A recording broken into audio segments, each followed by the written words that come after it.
नमस्ते मैत्रिणींनो, आज आपण बनवणार आहोत झटपट बनणारे मुलांच्या टिफिनसाठी आलू टिक्की। खूप छान आहे, पटकन बनते, जास्त काही इफर्ट घ्यायला लागत नाही। त्यासाठी आपण घेणार आहोत साहित्य: 1 वाटी रवा, छोटी अर्धी वाटी बेसन। रवा प्रथम छानसा बेसन आणि रवा छानसा असा पाण्यात भिजवून घ्या। त्यात थोडंसं मीठ टाका। बघा, एकत्र फक्त आपल्या पाण्यात करायचं आहे। त्यात आपण घेणार आहोत कांदा बारीक चिरून, 3 मध्यम आकाराचे बटाटे, 7-8 पाकळ्या लसूण, कोथिंबीर, बटाटे किसून घ्या। बघा, असं छानसं किसून घ्यायचं आहे आणि त्यात आता आपण एकत्र मिक्स करणार आहोत। आता आपण भिजवलेल्या पिठात थोडासा आमचा आगरी मसाला, गरम मसाला, चवीनुसार मीठ थोडं कमीच टाकायचं आहे, आणि लाल तिखट, आणि आपण बारीक चिरलेला कांदा।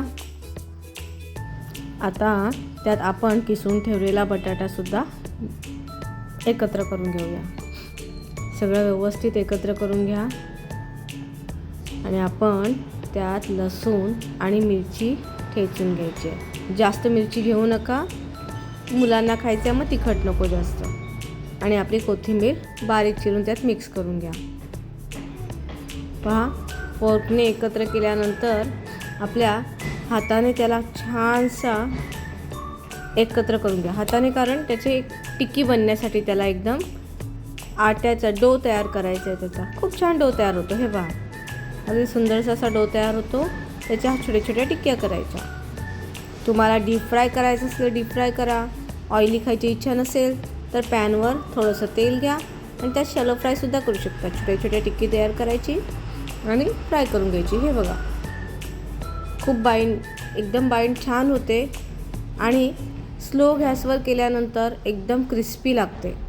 मुलांनाही खायला आवडते। सॉससोबतसुद्धा खाऊ शकतात किंवा विदाऊट सॉससुद्धा त्यांना ते खायला आवडतील।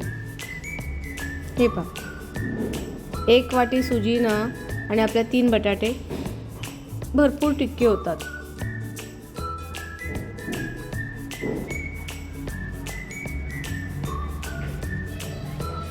हे पहा, स्लो गॅसवर अगदी मंद आचेवर आपण त्या तयार करायच्या आहेत। करपायला नको, कारण व्यवस्थित ते शिजल्या पाहिजेत।